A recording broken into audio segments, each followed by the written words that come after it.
Welcome back to the Lawkward Chronicles. My name is Larissa, and today we're going to be doing Steph Bohrer's book tag.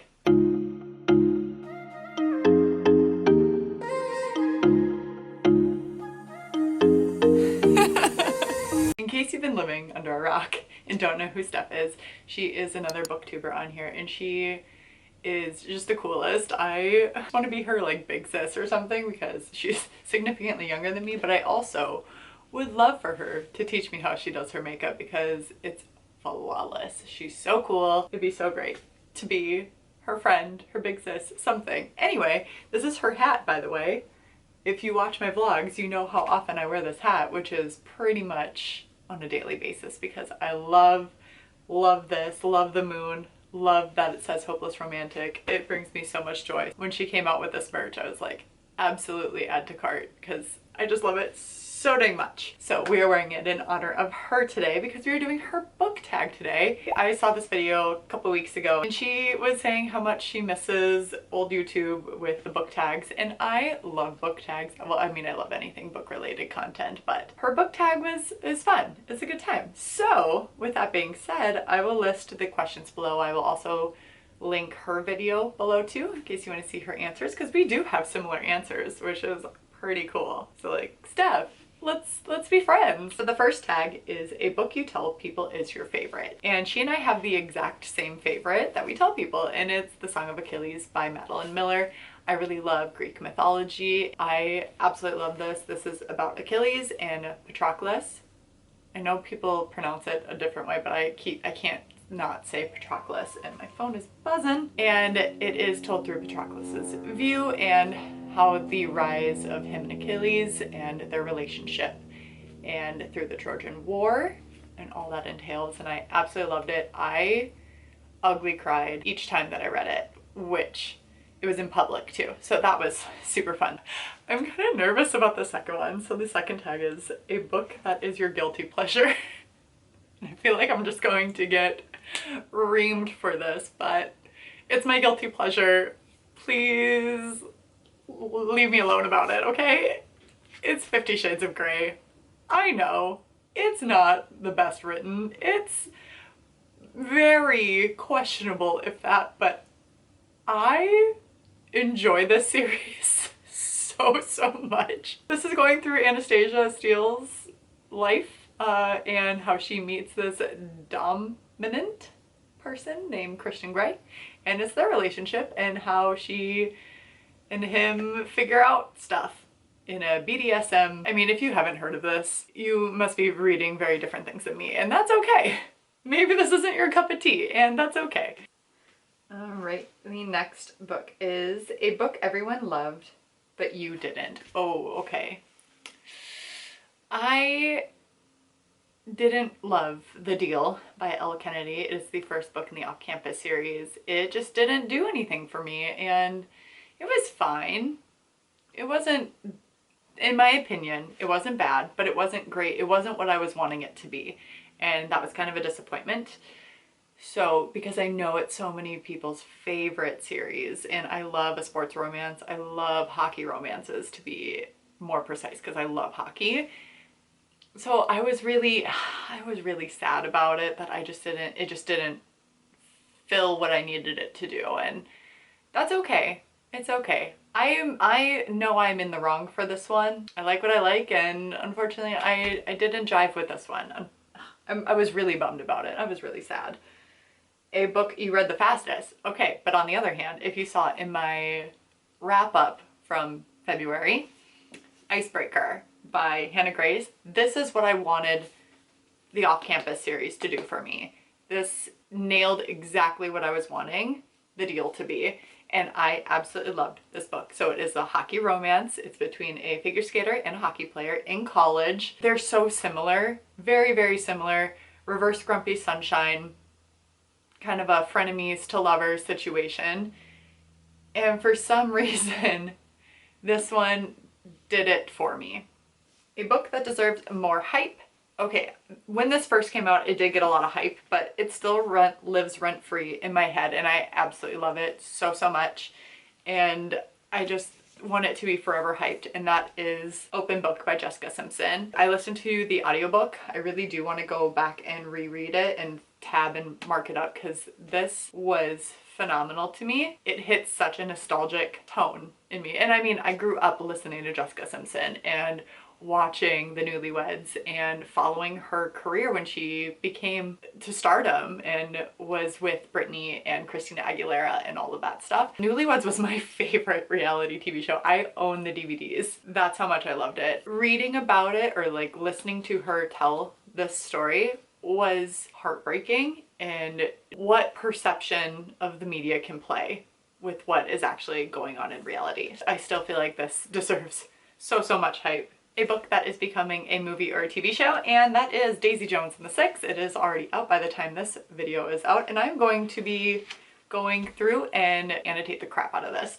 because this book was phenomenal. I love the style of writing. Taylor Jenkins Reid does such a phenomenal job of creating characters that feel real. Like they could definitely be real people, and this could, I honestly was so confused that this wasn't a real band. So this is going through Daisy. She is a girl, she wants to be a singer and a songwriter, and the Six is a band, and they team up, and it kind of goes through their trials and tribulations and their rise to fame and how that came crashing down. Told in interview style, and I just, wow, it hit so hard.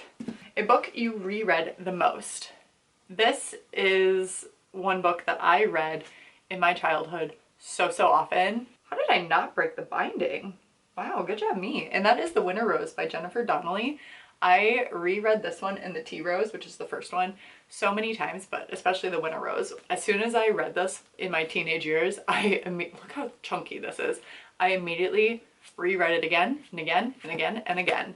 I loved the series so much. Like the Tea Rose and The Winter Rose were my two favorites. I didn't really like The Wild Rose, which is the third in the series, unfortunately. It is a historical romance, and it's about India. She is a female doctor in the 1900s, so difficult to be that and be taken seriously. And she ends up wanting, well, she wants to serve the very low-income, poor community and help them get the resources that they need. And she somehow, crazy enough, links up with this like mafia guy, gangsters, that's what the term is called, Sid Malone. And it goes through their story, his backstory. I would love to reread this now, since I reread this when I was a teen, like I said, and see how I feel about it now. I think I would still enjoy it, to be honest. A book from a genre you don't typically read. I am not opposed to reading any genre, actually. I mainly read romance, as we know, but I feel like the books that I don't read that aren't romance, they always have a romance subplot of some sort. So with this, I'm gonna go with one that just doesn't have any romance subplot whatsoever, and it is The Curious Incident of the Dog in the Nighttime by Mark Haddon. Christopher John Francis Boone knows all the countries in the world and their capitals and every prime number up to 7,057. He relates well to animals but has no understanding of human emotions. He cannot stand to be touched, and he detests the color yellow. This impossible story of Christopher's quest to investigate the suspicious death of a neighborhood dog makes for one of the most captivating, unusual, and widely heralded novels in recent years. I really did enjoy this. It was very different, like I said, from what I read in the past, but I remember liking it enough. Next up, a book that deserves all the hype it gets. And that would be Verity by Colleen Hoover. This book is... it's a ride. It's a wild ride. This is my second Colleen Hoover book, and I read it so fast and was disgusted through the majority of it. But holy crap, it was crazy.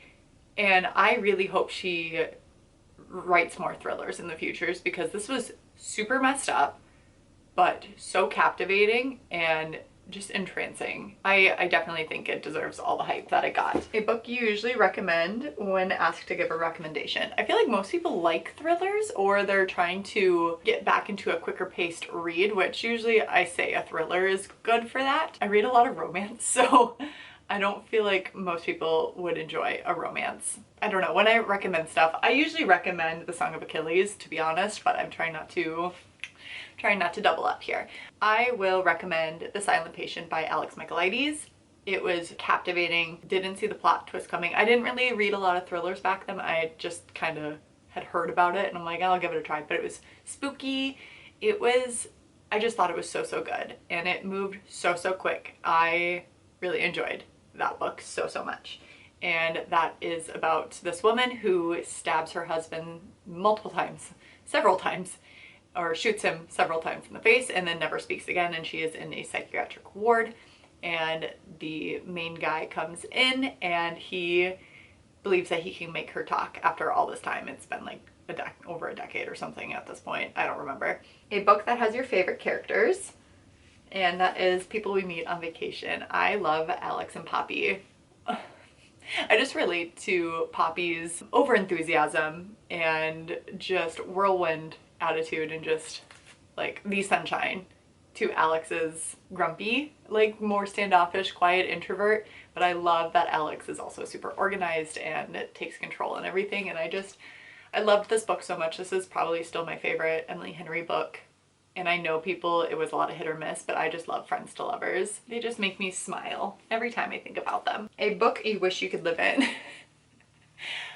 Harry Potter. I love the Wizarding World. I would love to live there. Plus the butterbeer is fantastic. They have the best treats, the best snacks. There's magic.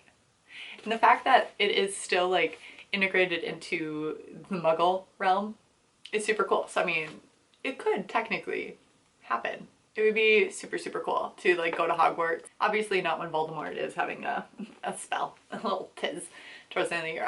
I would definitely go at the beginning of the year when nothing's really happening. A book you thought you would hate but ended up loving. I don't think I ever thought I would hate this book. I just didn't think I would gravitate towards it or like really like it as much as I did. So I would say feel neutral about. And that is A Man Called Ove or Ove, or now it's called Otto, and it's by Frederick Bachman. And this is pretty much an older gentleman who is super grumpy, lives alone. He has neighbors that move in, a family that is young, and there's this cat that wanders around, and it's just so cute. It's just about a grumpy old man you just can't help but love. It's so sad, it's so heartbreaking, but so lovely and endearing, and I really did not think I would like it that much. I thought I would be like mid about it, but absolutely loved it. Sobbed my heart out. A book that made you cry. Pretty much all of these have made me cry. Pretty much all of them. So we'll choose a different one that made me cry, and that is All the Light We Cannot See. Wow, yeah. Okay, so this is a historical fiction, and it's about this girl who is blind, and she is a child when World War II starts, and her father go live with her uncle, great uncle. And this is, I believe, when France was invaded. And then it also switches between the male protagonist, and he is also a kid when World War II happens. He's in an orphanage, and he is really great at radios and gets recruited to be a Nazi, essentially, and find radios because having that communication is illegal. It was just heartbreaking and lovely. Cried so hard at the end. You really want something to wreck you. Yeah, that's the one. Any book you wish you could read for the first time.